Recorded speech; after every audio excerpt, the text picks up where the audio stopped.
Hi, my name is Wendy Bovard. I am a psychology major at Cal State Dominguez Hills.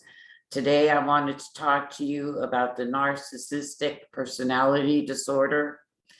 This is one of several, there are one of several types of personality disorders in a mental condition in which people have an inflated sense of their own importance, a deep need for excessive attention and admiration, troubled relationships, and a lack of empathy for others because they believe they are the consistent victim in everything. But behind their mask of extreme confidence lies a fragile self-esteem that is vulnerable to the slightest criticism. That means they can't take criticism. And if you start criticizing them, they will try to come back at you with some very hurtful words. A narcissistic personality disorders cause problems in many areas of life, such as relationships, work, school, or financial affairs. People with narcissistic personality disorder may be generally unhappy and disappointed when they're not giving the special favor or admiration they believe they deserve. They may have their relationships unfulfilled and others may not enjoy being around them. That is so true. You don't want to be around them.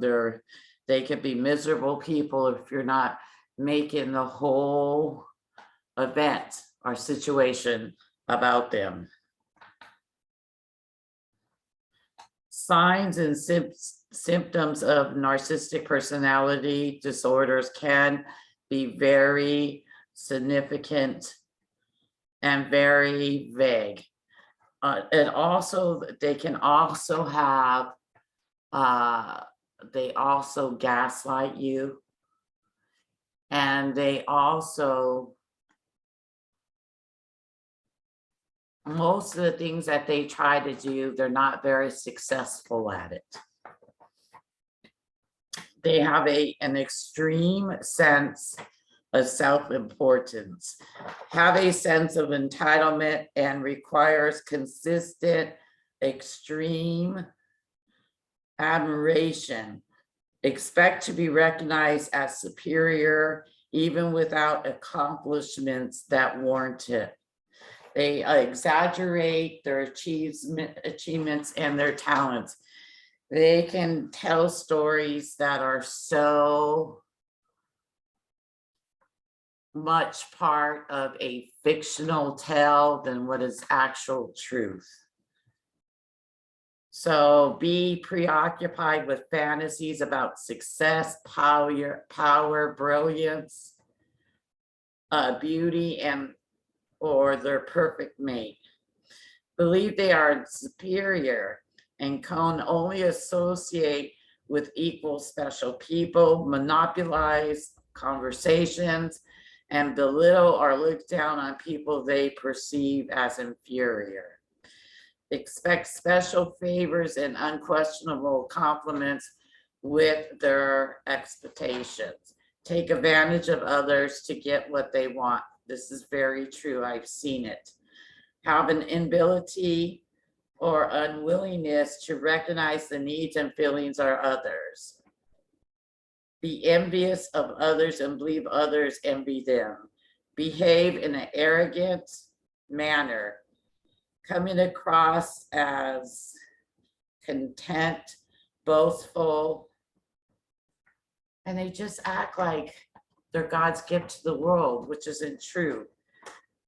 Insist on having the best of everything, for instance, the best car, best office. At the same time, people with narcissistic personality disorder have trouble handling anything they perceive as criticism, and they can become impatient or angry when they don't receive special treatment, have significant interpersonal problems, and easily feel slighted. react with rage or contempt, and try to belittle the other person to make themselves appear superior, have difficulties regulating emotions and behaviors, experiences major problem dealing with stress, and that is true. They do have a hard time dealing with stress. Feels depressed and moody because they fall short of perfection, have secret feelings of insecurity, shame, vulnerability, and humiliation.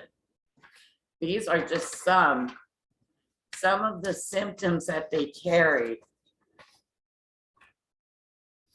Some people, some PhDs do not know why or what causes this personality defect.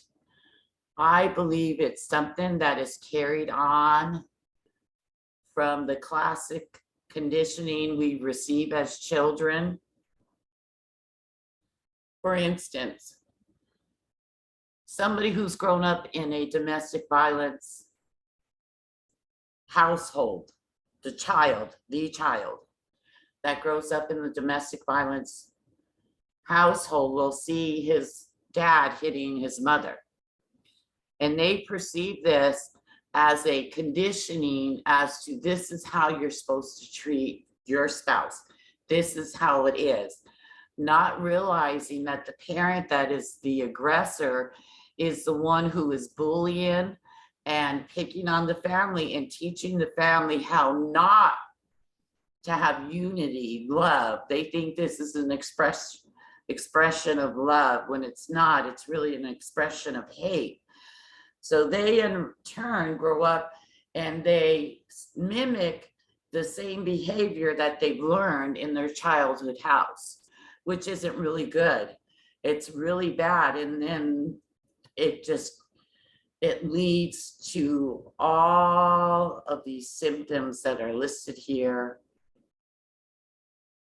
on this page.